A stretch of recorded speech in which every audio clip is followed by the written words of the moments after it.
less than a week after President Trump's Saturday meeting with Chinese President Xi Jinping, which offered a brief glimmer of hope that the trade war between the world's two biggest economies might be headed for a de-escalation. The arrest and expected extradition of Huawei CFO Wanzhou Meng has raised questions about retaliation and cast doubt on whether the promised trade truce will hold.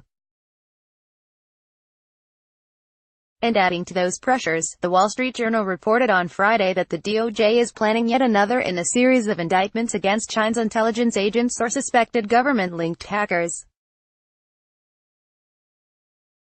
Though details were vague, WSJ said the DOJ is preparing to indict a team of government-linked hackers who allegedly carried out a multi-year scheme to break into the systems of U.S. technology service providers, which WSJ described as one of the most sophisticated and audacious. To date, the target of the indictments is a mythical Chinese hacking group that private security contractors have nicknamed ATP-10 and Cloudhopper. ATP stands for Advanced Persistent Threat. U.S. officials have described the hacking campaign as one of the most audacious and damaging orchestrated by China to date, intended to steal intellectual property and support Beijing's espionage goals. The hacks have allowed intruders potential access to scores of American companies and government agencies that rely on the service providers for a wide range of digital tasks, such as the remote management of technology infrastructure or cloud storage. The charges have been expected for several weeks and are intended as the latest in a flurry of recent actions taken by the Justice Department to publicly admonish China for its cyber-enabled economic espionage on American companies. Private sector cybersecurity researchers previously have identified those attacks as the work of a hacking enterprise known as ATP-10, or Cloudhopper, which they link to Beijing.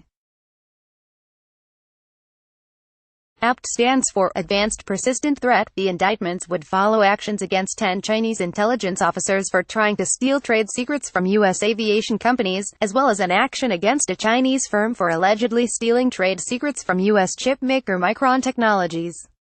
According to WSJ, the DOJ held up the indictments over concerns that they could interfere with the U.S. trade talks in Argentina.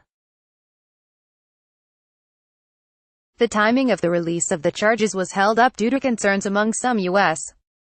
officials and allied countries that they could disrupt proceedings at last week's Group of 20 summit in Argentina, according to a U.S. official. At the G20 gathering, President Trump and Chinese President Xi Jinping agreed to a trade truce that would include negotiations on cyber intrusions and cyber theft, according to a statement from the White House. Though both the U.S. and some of the companies reportedly affected criticized the report as false shortly after publication, the memo described by the Wall Street Journal sounds curiously similar to that described by Bloomberg earlier this year when it reported on a massive Chinese cyber infiltration, one of the most extensive ever uncovered. According to BBG, Chinese hardware hackers managed to infiltrate a popular server manufacturer and place tiny microchips inside its devices. Those servers have been used by Apple, Amazon and other giant tech companies. Some even made it systems used by the Department of Defense. Here's WSJ's description. In public and private, senior U.S. officials have described the hacking campaign targeting technology service providers as perhaps the most serious of any of Beijing's cyber theft operations, potentially impacting hundreds or thousands of companies in total.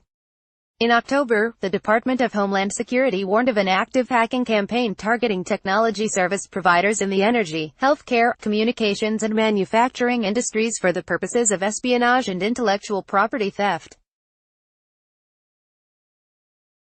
The service providers often are not the initial victim. Instead, hackers sometimes breach a client company in order to jump into the provider's systems, from where they can then leapfrog into other client networks. We view it as the platform the Chinese are using for whatever they need, Rob Joyce, a senior official at the National Security Agency, said in an interview in October. That could include additional espionage, theft of intellectual property and, potentially, groundwork for disruptive operations, Mr. Joyce said. If they get into a managed service provider, then they can go to any of the customers of those providers, Mr. Joyce said. So we are really concerned. And that's why you are seeing the government saying, we've got to deal with it, push them out, make sure they don't have that toehold. Despite China's commitment to look into curtailing its cyber espionage practices under pressure from President Trump, it's worth keeping in mind that China has made similar promises before. Back in 2015, the Chinese government pledged that it would stop sanctioning hacks into U.S. companies and government entities so that the Obama administration would back down. Of course, that has already been exposed as a deliberate lie. The last month, U.S. Trade Rep. Robert Lighthizer warned that the U.S. hadn't seen any notable changes in Chinese behavior regarding its cyber espionage activities. With this in mind, we imagine this won't be the last indictment of its kind.